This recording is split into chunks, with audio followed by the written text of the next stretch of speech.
It's like a cowboy with boots on and a revolver or something holding it to the boy. And that's what that looks like. He's blowing the smoke off of his pistol, and his salesman's got a hole in his head. You can touch in, and people might say, well, that's a boring industry. Like, can you imagine a funeral home posting, "We help you get rid of bodies"? That wouldn't be a bad tagline. We help you get rid of the bodies. That's a real person. What problems are they moaning about? Just aren't glamorous. Be so serious, though. It's great to be disruptive. Different is better than better. God, I need this cleaning up. What's the problem that I'm facing on that front end? The problem you're facing is inefficient people, systems, and chaos with your data. That's costing me money or sales or confusing things or time. Tons of money, tons of the market. Blah, blah, blah, whatever that looks like in your world, and just give it them for free. Can you, come and help us, blah, blah, blah. And it's disgustingly effective. We're rock stars. We just want to be famous. Find out your Harry Potter house or find out your star sign type quiz. Find out and get a percentage. Find out which department is killing your business. Bang. I'm definitely going to borrow that. And it's just become a lot of noise. Like, it doesn't matter. I'm never going to need a marketing agency again. It's fun to see. And then guess what? I would do the same thing. It's pretty useless. So it's super important to really dive in and say, what problem do you solve? Like, one last thing, because I love this stuff. The sales machine, Rankins.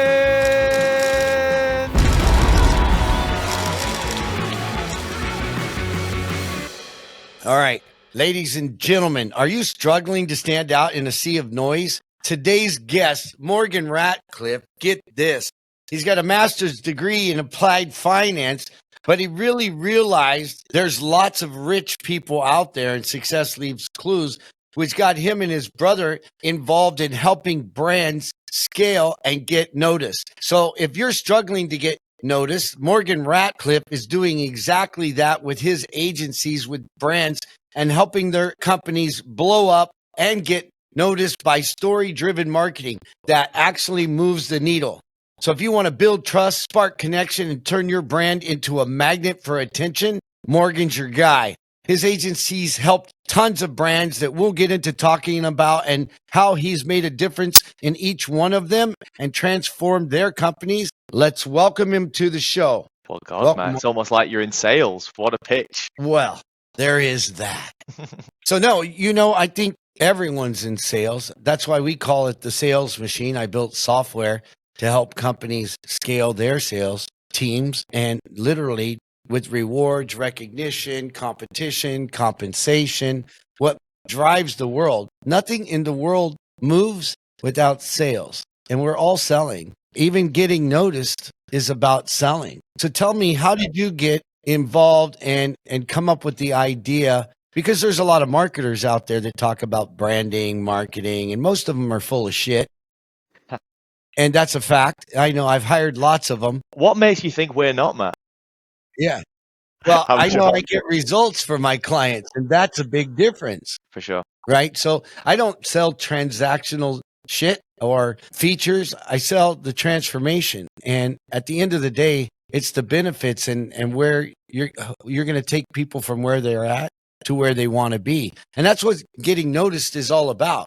So tell me, how did you get involved in all of this, and what put you on the path? Yeah, so kind of two split questions. One is like what put us on the path, but the first is, which is, well, why did we get into this? Like, how did we get into helping companies get noticed online? And the first thing is that my brother and I really noticed quite early that the B2C world, the marketing is evolving really quickly. It's exciting campaigns, big things, people trying to get eyes on their businesses. You've got people like Specsavers in the UK. They're a glasses brand blowing up. You've got Duolingo that's well known. Again, it's just an app to help you learn a language that's following up massive social media campaigns, big marketing. And you can see this in the B2C world where people are learning how to throw big campaigns to really get eyes on their business. And one thing that now and I notice is that the businesses you want to own are those more traditional businesses. It's the engineering firm, it's the wet parts manufacturing, it's the commercial cleaning, it's those things that are really B2B, quite boring, that really move the needle. These big businesses that employ tons of people, and all they do is kind of direct response marketing, which is really old fashioned, events, and then they just work through word of mouth. Like, we've met hundreds of companies that do 50, 60, 70, 80, 100 million a year, and they've just grown. It's an accounting firm or a business insurance firm that's grown over the years from doing word of mouth and events. And one thing that we thought was, why can't we bring this amazing B2C style of marketing over to B2B and get some eyes on these amazing companies? The large engineering firms, like I mentioned, the accountants, like all these kind of B2B service providers. And we thought, God, there's such a gap there. The marketing's so boring. Like, it's boring ads. There's no value ladder, and they don't do things well. They don't portray their company well. They don't tell their story well. And one thing that Niall and I were doing at the time, we're running traffic to newsletters, and we were building big newsletters. And we were like, wow, it's really easy to tell a story and get email signups and really build traction around a business. So we thought, let's bring this to the B2B world. And obviously here we are kind of 3 years later, office, team of 20, and we're really trying to take over the UK in that space. Yeah, I love it. And, I work with manufacturing distribution companies with field sales reps, and literally it's called modern trade. And a lot of them, they're using Excel spreadsheets to amalgamate all of their data. It takes weeks and weeks and weeks and weeks. Correct. We work with a big manufacturer. They're doing over $80 million in sales. Yeah. And literally we transformed their organization with their data from 6 weeks collecting data into less than an hour by automating everything. So they have real-time insights. They can do forecasting. They can literally predict what sales are going to be, and they've been able to scale from there. So I see it. I've been a part of it and realize it. A lot of the space hasn't been touched. So you guys have also been known. You're some young guns, 3 years in, but you've been known to help companies go viral. So what's been your secret sauce to making that happen, and what kind of difference did you make? Yeah, okay. So really, really simple. Like, people talk about trying to get eyes on their companies or build big brand impression, or like, how do you create a big pop? And it kind of ties back into what you were just talking about, the data that they collect, which is a lot of companies just have no real way of organically getting people to hand over their email address. Are you collecting emails of potential clients, or are you just running massive ad campaigns? So one thing we did is sat down and we were like, right, okay, so say for example that you are a marketing firm like ours. No one sits at home thinking, God, I just wish I had an exciting marketing agency to work with. They sit at home thinking, God, we've got an amazing company, we're struggling with XYZ, and they sit in a boardroom and put a budget aside for a certain thing. So one thing that our company does is, number one, we sit down with our clients and we really craft a story for them. What is the business here? What problem do you solve? Not what problem do you think you solve, but what problem is your potential client moaning to their spouse about? Then we sit down with our great creative team and we say, right, well, what does a great calendar look like to try and build eyes on the business? We always say community is built on shared interest. And like, for example, with you guys for the sales perspective stuff, like when you're trying to talk about why would somebody follow you? Well, they follow you because they're interested in XYZ, they want updates on XYZ, and they want insights on the industry. They're going to get some value. But community is built on shared interest. It's people that are interested in sales tactics, sales, ways to grow businesses, etc. So we'd sit down and we do that for clients too, where we say, right, okay, well, if community is built on shared interest, what does a great campaign look like? And then we build up, and as opposed to classic social media marketing where, from here we start posting, in 6 months' time we're still posting, we have this real effect where we peak and trough, where we say, right, we're going to build up to a campaign. And then we do these things called products for prospects, where we launch free products. And most people will launch like a boring white paper, full marketing playbook or something like that. Then they'll run ads against it for 6 months and wonder why it doesn't work. But when it comes to B2B marketing, we really want to build a value ladder. So we're putting out great content, putting out great campaigns. People are seeing touch points, followers, touch points, big views, storytelling, getting people to build trust. And then we launch something fun. So for example, if I wanted to sign more accountants this quarter, I'd launch 4 steps to getting millionaires on your accountancy in 2025, or whatever that looks like. Big campaign around it, great video, great storytelling, launch it, entry point product for prospects right there.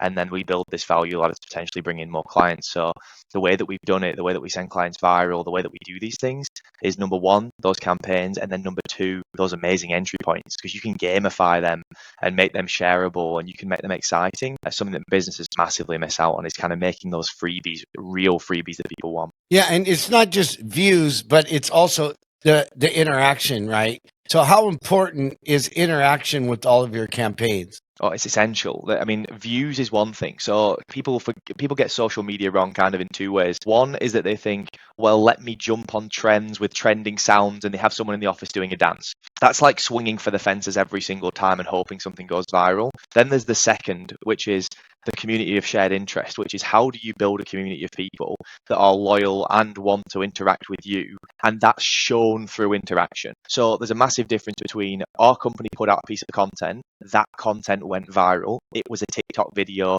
we had 2 people in the office doing a dance, it got 1 million views, big whoop, like why would we follow you? Then there's a difference, which is like, for example, you see these communities online, the Duolingos, even like the Pretty Little Marketers of the world, even like big US companies, Dribble, like these types of companies that have been built on community. That's the type of marketing you want, where people follow based on shared interest. They get real value from you. They follow you for value.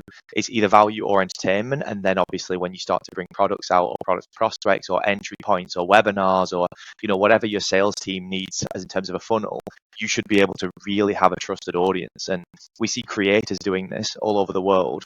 You see the Daniel Dalens of the world. You've seen the Americans like Morsey and Gary Vaynerchuk, like these people who really build a community of shared interest and they build a big following. And then the question becomes, right, well, that's been great in the B2C space, and we've seen companies adopt that style of marketing.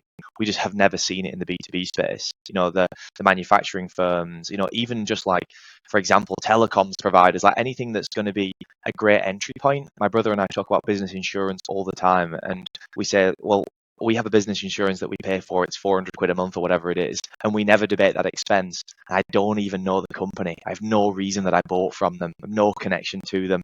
Like, it's so annoying. And I would love a business insurance company to come into the space and just say, here's why you should love us, here's the great story, here's why you should buy in. And there's a massive gap there for just a great business insurance company to come in and say, or a insurance company to come in and offer products for SMEs and say, look, if you're an early stage business, we're behind you, we love you, here's a great story, here's great entry points, here's freebies, here's things for your business, here's ways to scale, here's ways to navigate stuff. Just give away loads of free stuff, collect loads of emails, and then upsell to a couple of £100 a month. That's marketing within modern day social media, not going viral on TikTok. So long-winded way to answer your question, but that's the difference between going viral and really building community. Right. So how did you get noticed? Quite easily. So specifically LinkedIn. So my brother and I sat down and we were like, right, we have this amazing idea. We understand what the concept is. We really want to, try and bring this to the world. So we just told our story on LinkedIn. We were like, we're 2 lads from a place called Burnley in England. It's absolutely nothing. It's a tiny little mill town. And we'd gone through playing football, soccer in your world, to be able to go to the US on scholarship and do what we'd done and gone and get degrees, although we'd come from a disadvantaged background. And then we were like just telling this story online, allowing people to get to know us, sharing lessons that we'd learned throughout the journey, giving pieces of advice, and things started to blow up online. We started to get millions of views, hundreds of thousands of views a month on LinkedIn and followers. My brother's now at 50-odd thousand followers, and I'm nearing 30. And we started to build this audience of people that were interested in listening to us. And we were like, right, well, that's really easy to share a story, craft a story, and do it in a way that allows people to, build credibility and trust. So we were like, well, we could do this for other people. And we had somebody reach out, a business that was doing TikTok marketing for businesses at the time. It was our first ever client, reached out and said, look, we're trying to build an audience. We really want people to come in and use us for marketing. Can you help us get noticed online? So we were like, absolutely, Babby. And, we came in, crafted a story for them, built up number one for the founder from a personal brand perspective. Like, can we help build the founder, quite similar to what I mentioned? Then also like the company, how can we showcase stuff for the company that's exciting, shared interest, etc. And then obviously those entry points. And we've added a ton to the service since then, but it really did just start with my brother and I telling our story on LinkedIn, understanding what works, how do you get views online, how do you turn those views into potential clients? Because there's a massive difference there between, like, we could send you viral today if you wanted to, shave your head and do a backflip in your office. Massive difference between how do you build authority online through content where people purchase from you. And, we got that quite early, and then therefore we could transfer that knowledge to clients. So yeah, that's how it all started. Yeah, so I love it, and I love how you got noticed, because a lot of people don't know much about billion-dollar businesses, and the truth is, a lot of them are boring. So, Correct. Procter and Gamble, toothpaste, right? What a lot of people don't even see is the toll roads, the roads, the civil infrastructure, all of that. Extremely boring business. Now, some don't want to be known, especially because their contracts are suspect. Right? They're issued by governments and stuff. But boring business is huge. And B2B space, evolving that, like with the marketing tactics of the B2C space, is ingenious, because the world has changed, especially not just with the internet, that's, with AI. But really, we were introduced to branding of a company and a personal brand with Steve Jobs and Apple. Correct. And yeah. so now, everybody wants, they want to know who Elon Musk is, not just Tesla, right? Yeah, and modern branding isn't just about that for clients too. So, like for example, say you're a 100 million a year waste management firm, and you go around and you take wastes from different factories, for example, and you might say, right, well, we're doing really well. We've got all these contracts with these big factories. It's a sawmill, you take their waste. It's a welding firm, you take their waste. And the question is, how do you hire great people? Like, why do great people want to come and work for you? So, like, a big part of it is with the personal branding, like you said, is yes, number one, getting the company noticed. But the real question is, well, why would anybody good, like, if you're a 100 million a year business and you want to try and get to 500 million a year, the difference there is the people. And it's like, well, I understand why people would want to work at Tesla. It's an exciting, forward-thinking, AI-driven, one of the biggest companies in the world. Same with the Googles, the Apples, all these types of, B2C type products.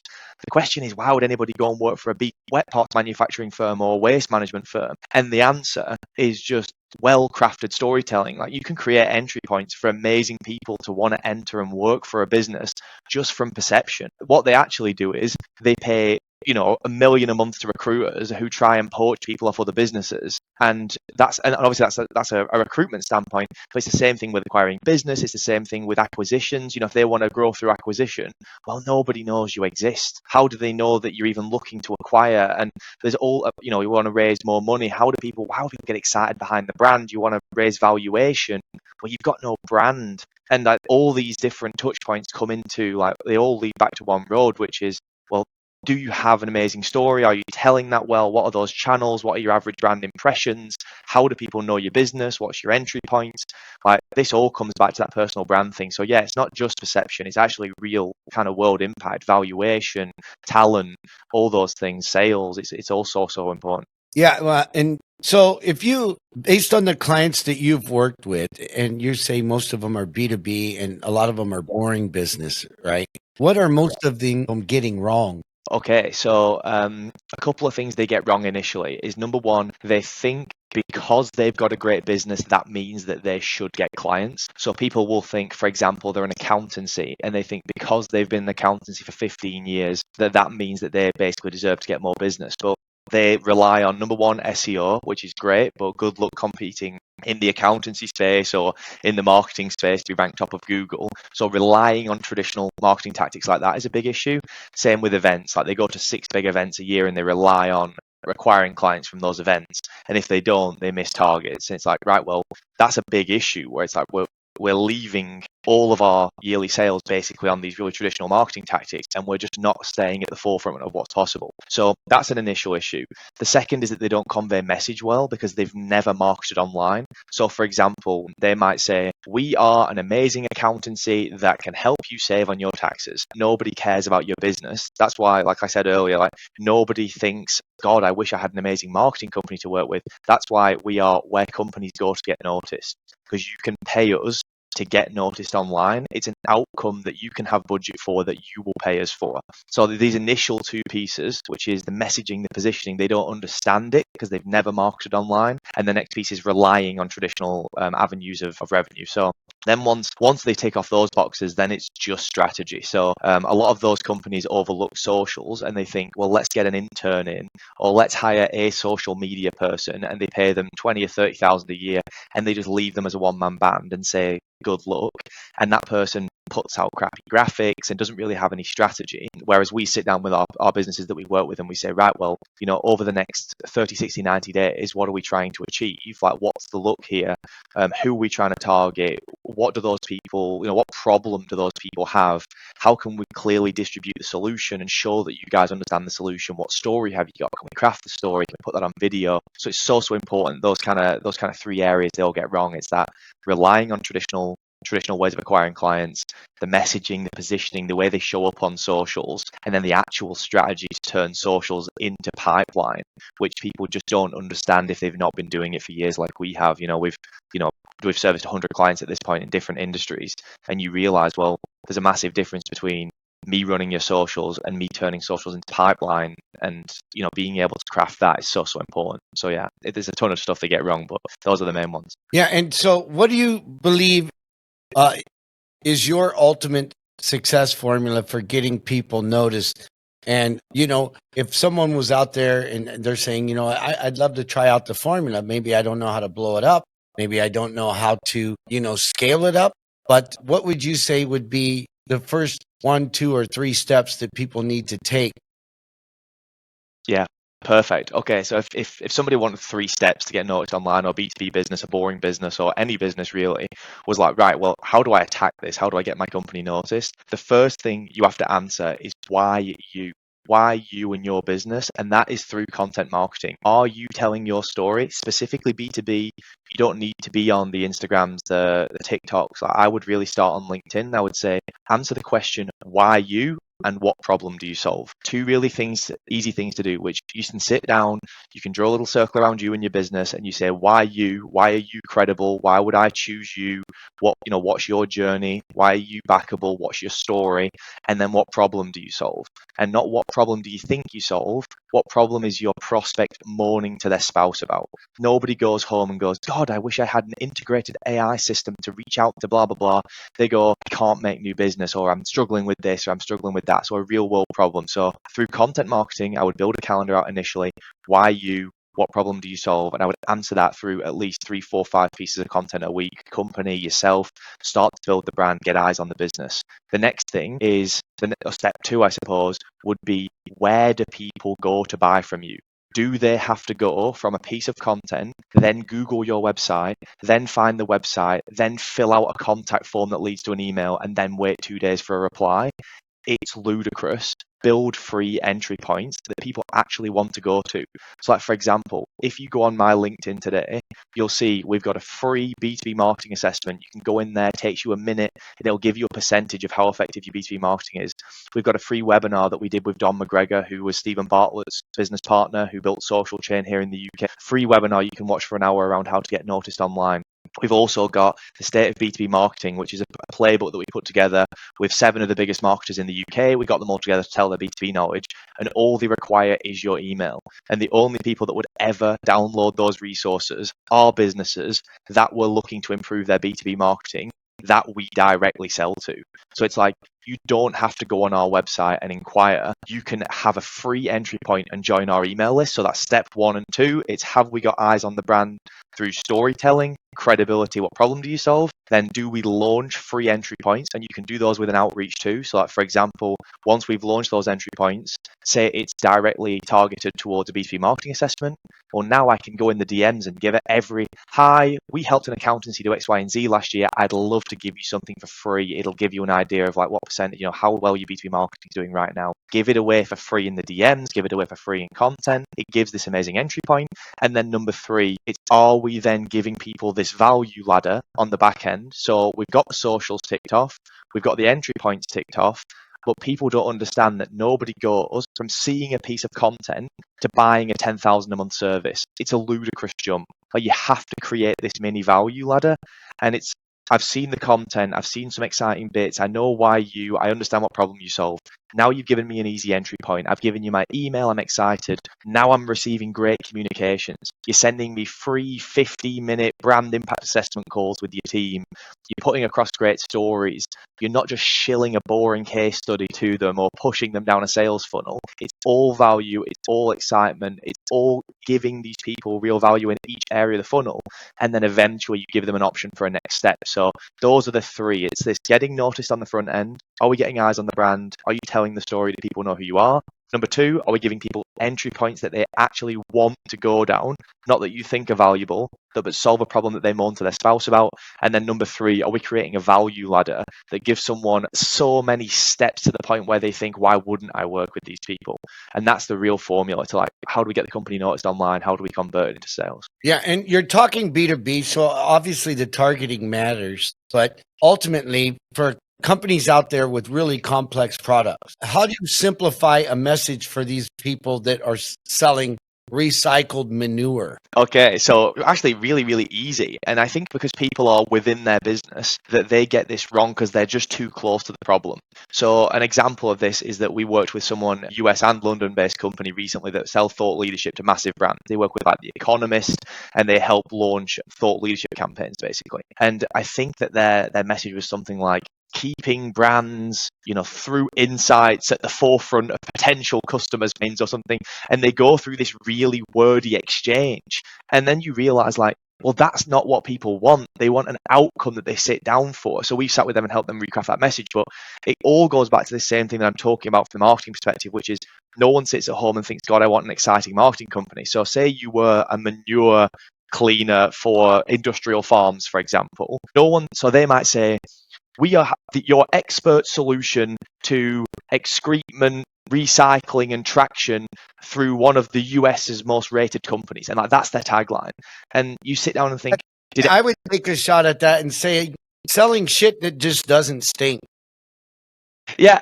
Well, like what I would say, how important is humor in like this and disruption? So I just came up with that, how to sell recycled manure, but what's the value of recycled manure? It's really shit that don't stink, right? well, like humor, I would say, so like, interestingly enough, like live scenario here, like interestingly enough, that would be a good piece for marketing material. So like recycling shit that don't stink, like that gives personality, that gives an option. And for example, that'd be a great way to dive into breaking down service. But when it comes to taglines, so I fall on your LinkedIn page, it's in your banner, I fall on your website, it's right there. What you actually want is, right, well, who am I buying this manure off, or who am I recycling this manure for? Right, well, it's industrial farms. Why are they getting rid of it? Or it's whatever. Like, why are they getting rid of it? Or because it's killing their grass. Like, for example, I've got no idea. I'm sure manure would make the grass better, but like in this scenario, let's assume it's killing it. Like, what you'd actually want is to really dive into the problem of the person you're getting the manure from. So, like, for example, go from piles of manure destroying your land, devaluing your X, Y, and Z, to clean grass that makes you money by doing blah blah blah. And it's like, right, well, I could have the problem that my grass is dying and I've got piles of manure on my property. And no one ever sat down and thought, God, I wish I had, blah, blah, blah. It's got to be something that's a real world problem for these people to address. So that's where businesses go wrong when it comes to sales specifically. And it's not just people, right? Because you're talking B2B selling B2B. So it's a whole different ball game. And so my point to all of that was, how important is it to use humor? And because you said it's all boring. Yeah. Right. Yeah. And they're not doing anything that's, outside the norm. So how important is humor and disruption in doing B2B marketing to disrupt and break out of the ordinary to become extraordinary? Because extraordinary is the extra. So how important is it to become ordinary, to bust out of ordinary and become extraordinary? And do you use humor? Do you use disruption? If you're enjoying this episode and you're picking up what I'm putting down and what the guests are actually putting out there, do me a favor, like and comment what you liked about the episode, or even comment, what would you like to hear? What topics would you like to hear in the future? Because believe me, it matters. I read absolutely every single one of them, and I want to bring you more and more value to help companies scale so that we can grow this podcast to make a bigger difference. Now let's get back to the show. Yeah. So so specifically we're talking about social media marketing here is what we're really diving into, which is the question is, even on LinkedIn, you can be LinkedIn social media though. Like people, I'm telling you, you got to take the swear words out. You know what I mean? Because you don't. Interestingly enough, but like one thing I'd say is that when it comes to humor, so actually an interesting thing for you is that the best performing company pages that we find have videos, carousels, and memes. So a relatable meme within the industry that people can buy into. Again, the humor's there as well as the community of shared interest. Like, for example, say you're a salesperson and there's a meme about someone who missed their sales target or whatever, and they're throwing something off their desk or whatever, blah blah, whatever that looks like in your world.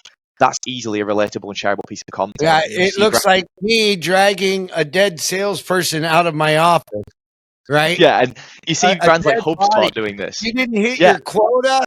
Like, can you guys get this body out of here? Yeah, and it's in the US, it's like a cowboy with boots on and a revolver or something holding it to the boy. And that's what that looks like.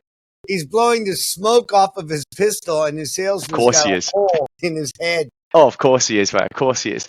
And yeah, so to answer your question, like the humor is massive, but it's massively brand dependent. So, for example, I would say specifically, you couldn't sit down and say every brand should inject humor into it to be more relatable and build a community of shared interest. Because, like for example, we work with an FX provider, like a big payments provider here in London that helps businesses with their international transactions, and they are targeting finance-based businesses.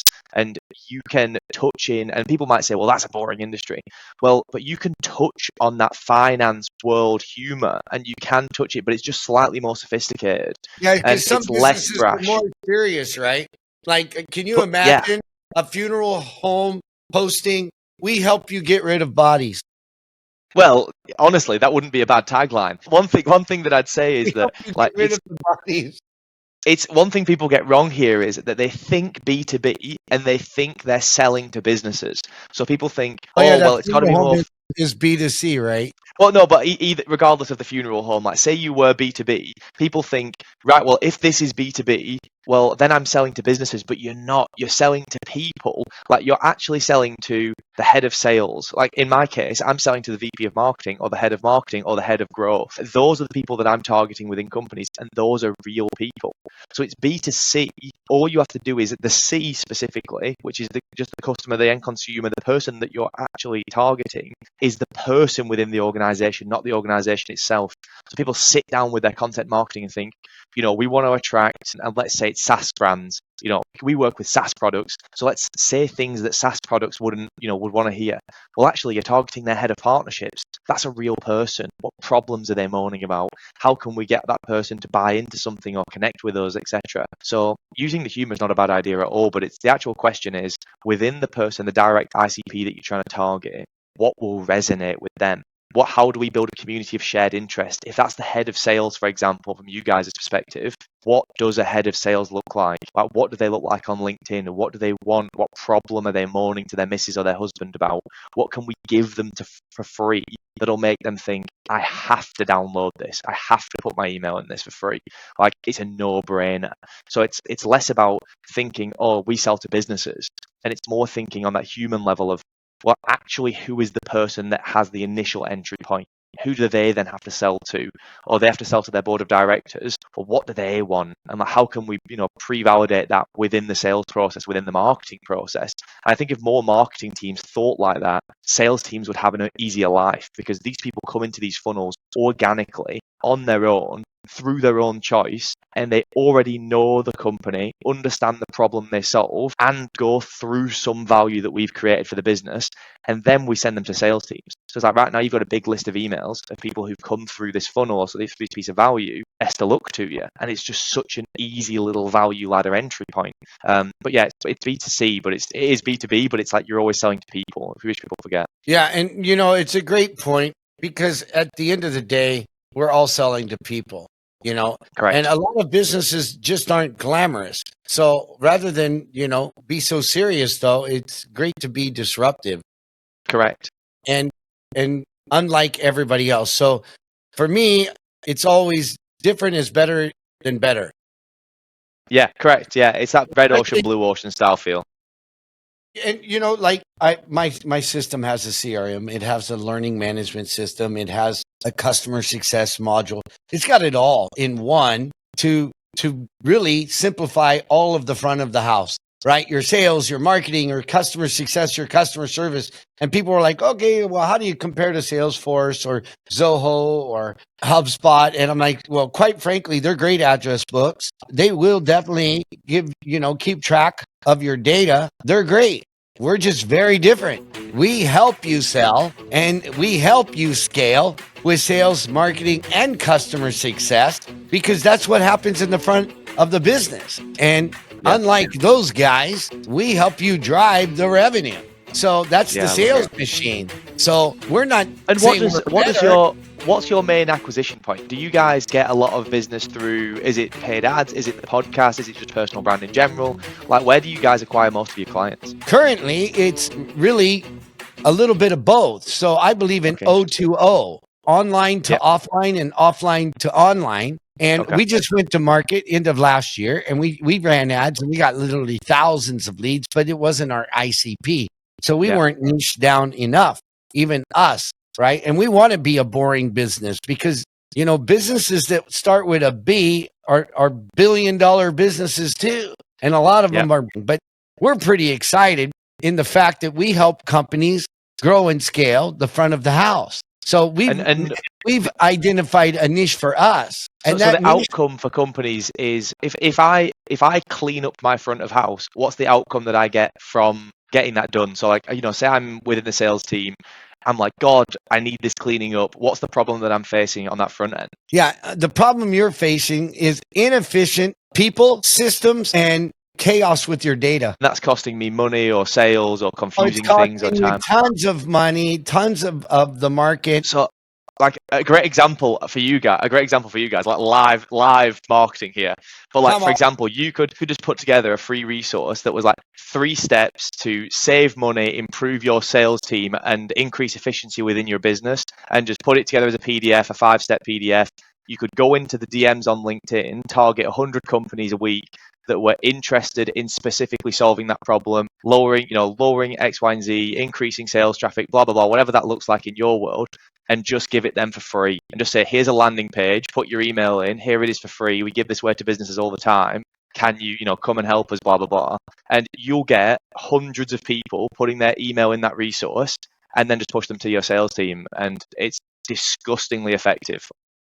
Yeah, we do this for engineering firms, everyone. Yeah, and I've seen, like, I read an article about the memes and the sales resources, and for me, my psychology, sales is always service. So give and you shall receive.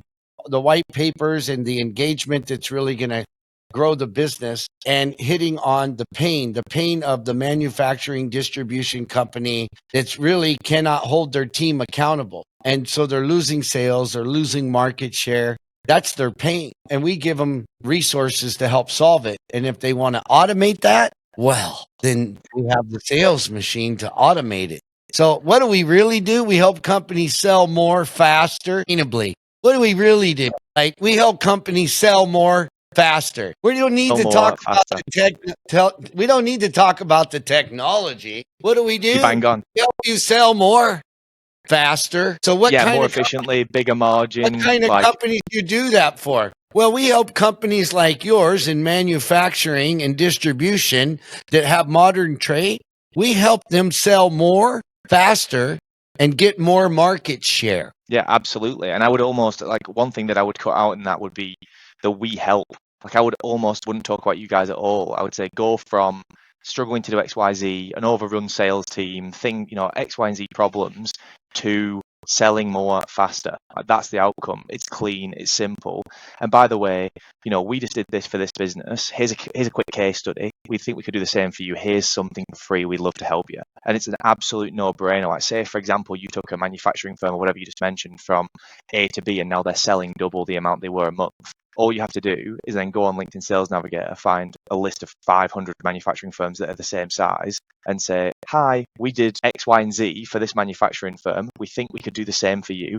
Here's something for free that we think would really help your sales team.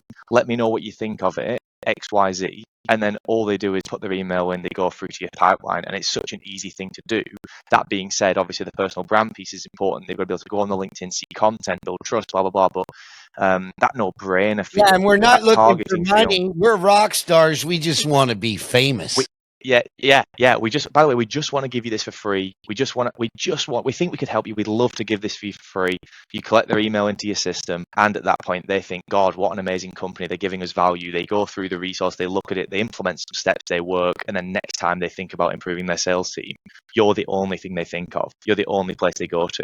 And it's the same thing from us on a marketing perspective. It's, oh, well, we helped this engineering firm do 1 million views last month and generate 750,000 in pipeline.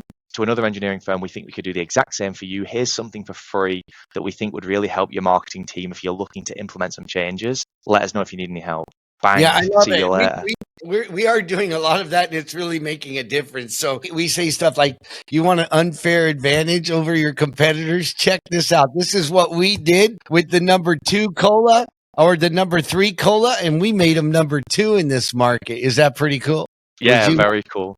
Yeah, because they're a big cola company. Yeah, you know what's really interesting as well. Like I know we've got a little bit off topic here, but so one of these entry points that are really interesting that people forget. We did one quite recently for a healthcare company that came to us, and they said, "Look, we're really looking to do a launch around this new business, and it's a couple of £1,000 a month price point, and they wanted to collect leads." And we were like, "Right, well, what would be an interesting campaign?"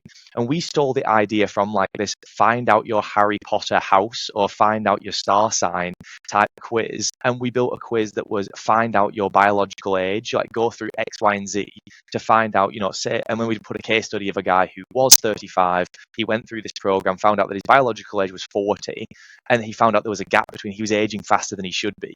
So the quiz that we launched was find out if you're aging faster than you should be. Absolute no-brainer. Why wouldn't you put your email in that?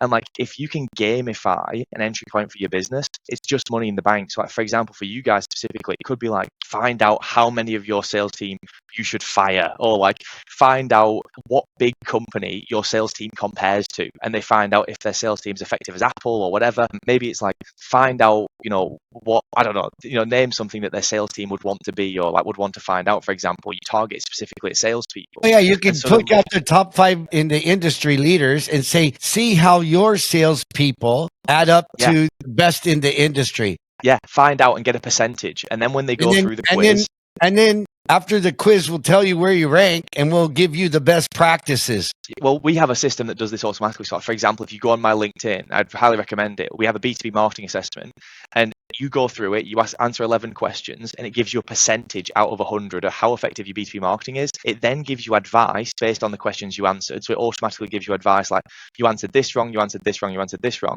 And then we email you a PDF that has a full breakdown of your score, why your score was X, Y, and Z, and what we can do to try and take it from A to B. So it's I'm going to take your advice. I did this when I was doing consulting. The 3 biggest business killers and what's killing your business, your sales, your marketers, or the accountability of your team. And then we spit out this PDF. It's brilliant. We haven't done it in years. Find out which department is killing your business. Bang, buttered. Find out today which department is causing the most damage to your business. Or like you could, and there's a way to word that and gamify that a bit better, I think. But the idea is close, where it's like you could receive a report showing you that actually it's your marketing that's the problem, and we rinse leads through this left and right. Like we have 100 people a week go through it. It's a B2B marketing assessment. The only people that would go through it are businesses that are struggling with B2B marketing, which is the exact problem we solve. So yeah, exactly. The question is, and I help them solve the sales equation, because all businesses have 3 problems. 1, they don't have enough customers, leads. 2, they can't close the sale. And or 3, so you get the leads, then the salespeople can't sell it. And then so it's a product or a sales driven problem. Or 3, they have no accountability, and so they can't keep a customer. Churn. Yeah, absolutely. Right? Yeah. That's the front of the house that we like to solve the problem. I love it. So steal it, Matt. I'm definitely going to borrow that. Yeah, take it, Matt. Take it. It's all yours. I love it. And I love how you're helping people get noticed, and you're sharing not just the psychology, but the methodology, because ultimately they can copy paste what you're doing. Or if they want to do it in a shorter amount of time, they can hire you. They can engage with you to get to sell more faster, kind of like the sales machine. Ironic. Yeah. Wow. You want to sell more faster, or you want to figure it out all on your own? So you're going to lose tens of thousands of dollars every single day that you don't implement, or you're trying to figure it out, or you can invest and get it right the first time. Yeah, so I mean, for us, it's a no-brainer all the time. Yeah, it's like genuine. I mean, probably for you guys specifically as well, but it's an absolute no-brainer. Like, say from this conversation that we've had today, you sit down and you go, right, well, actually, I really want to go bigger on LinkedIn. I really want to start, implementing more entry points. I really want to start doing these gamified quizzes. I want them all to lead back to my CRM system. Like, you're going to have to hire 4 people, 5 people, head of strategy. You have to pick those people, hire them. It's going to have to be a legit team. Who's graphic designing? Who's doing the strategy? Who's implementing? Who's building these systems? Who's launching them? Who's linking them? And then the question becomes, well, that's a couple of £100,000 spent. Or you could just pay our agency who does it every single day for businesses all over the world, a few £1,000s a month. And you say, right, well, we'll take care of it for you. Best of luck. And same for you guys. It's like, how much does it cost to overhaul a full sales team? Hundreds of thousands. Well, why not? So I think, as well as like in England, we have national insurance, all these things, pension, all these things that are on top of staff costs. Like, why wouldn't you outsource to an agency that lives and breathes this? And so I think that's one of the reasons that we've been successful. It's like a really clean system. It's like, we'll do content marketing for you, we'll build amazing entry points, and then we'll collect data and emails from potential clients and do outreach and make sure that you're starting those conversations, and you don't have to hire an in-house team. And then, like, we love it, as you can probably tell. Like, it's like the most fun thing in the world for me. Essentially, it's like, for me, it's being a kid in a candy store. I was at a distribution company today. I mean, they literally supply. They have a couple, like 1,500 principal stores that they supply to, and they have 80 sales agents and probably 150 people in the organization. And I'm like, seriously, for him to see the value, he's like, I see what you're doing. I love the innovation, but my guys are like first graders. And I'm like, that's why we simplify everything. And if you can't see the value, like, what are your ultimate goals? And he's like, well, I'd really love to sell the business. I said, you can't sell your business. He said, well, what do you mean? I got great products. We got a great staff. And I'm like, yeah, and you got no system. You have no automation. So just investing in a system and automating what you're doing, you'll double the value of your business.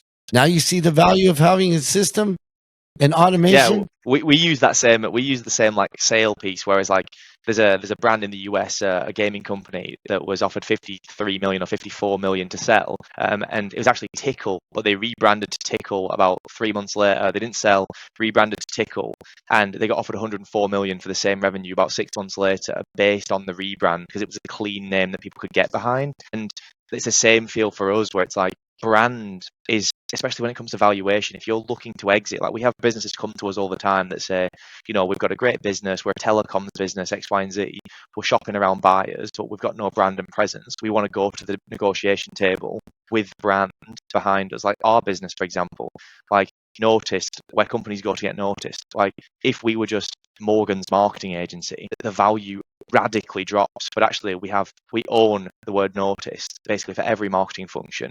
So if anybody ever came in and was like, actually, we want to take on the piece of business, well, how much do you think that adds to the valuation? People know who we are, they understand. Sure, sales machine is trademarked globally, dude. Exactly. And it's the same thing. Like, if you can add those things, like, for example, in your case, it's automation, systems and processes. In our case, it's adding brand. Like, all these things are not just an immediate value add, which in your case is sales. In my case is also sales, but it comes from like leads and marketing and brand exposure. But it's actually, if you're looking for a long-term play over a 5-6 year period for an exit, well, like you said, like, you need automation in place to be able to pass the business on to somebody else. And in our case, you need brand to have people, number one, knocking at your door, 100%. And number two, for them to be buying the name. So let's be real and relevant right now, because let's face it, and I love your brand. Noticed is Thanks, top of mind. It's a phenomenal brand, and it'll help you get noticed. And it says exactly what you do in one word. Notice. You help people get noticed. The sales machine, we help people build a sales machine in their business. Yeah, the sales machine. We help you build your business into a sales machine. That's what it is. So, what do? We help you sell more faster. How about that? So, yeah, we have all the features and automation. That doesn't matter. But to get noticed and to build a brand, now with the advent of AI, rewind before November 22nd, 2022, and there's no public knowledge of ChatGPT. Yeah. There's not. And before that, marketers, internet marketers, everybody out there trying to make a buck selling courseware was, you got to put out more content. You got to put out more content. You got to put out more content. Now more than ever, you can put out 1,000 pieces of content daily, and it's just become a lot of noise. So what are you doing with your clients, and how do you see that cut through the noise and all of the AI generated nonsense? So with AI specifically within content marketing, it's not a negative in any way, shape or form. The way that I look at it is, like, for example, everybody can use AI, but also everybody could use social media. And like, just, you could have hired 5 people. It doesn't mean that your company's going to do well on socials. Like, everybody had this even platform of grow on Instagram. Like, best of luck, whether you have AI or grow an Instagram, grow a LinkedIn presence, like best of luck, like regardless of the quantity of content that you're putting out. It's all about content strategy. Are you building based on a community of shared interest? And we use AI systems within our business to optimize for content and be able to tweak and change and make things very streamlined and scalable. Like, that being said, it's all about content strategy. Like, it doesn't matter. Like, you could sit down, clip every single podcast clip forever with AI, go on Opus, it'll clip it automatically and caption it automatically for you. Or you could throw this episode in Opus and it would clip everything we've got and just throw them out there. Well, what's the schedule? How are we trying to drive people towards the podcast? Where's the value? What's the value ladder we're trying to build? Where's the strategy? Where's the credibility we're building? All these questions suddenly start to come up. So specifically for me and our business within AI, it's an amazing tool for us to be able to use to make things, number one, better, and then number two, kind of more streamlined and easier to build out. But the truth be told is, like, businesses have the same opportunity to use it. That doesn't mean that they're going to do well on socials. Just like businesses could have hired a graphic designer, hired a social media person, and hired a scheduler or a content strategist beforehand. That's 3 people. And why isn't every business blowing up on socials then? And it's all based on strategy, standing out, getting noticed online. Video, for example, like, are you just doing split talking head style stuff, or do we have storytelling within there? Are we trying to launch campaigns? Are we launching great entry points? Like, yeah, anybody can build a quick landing page with AI now.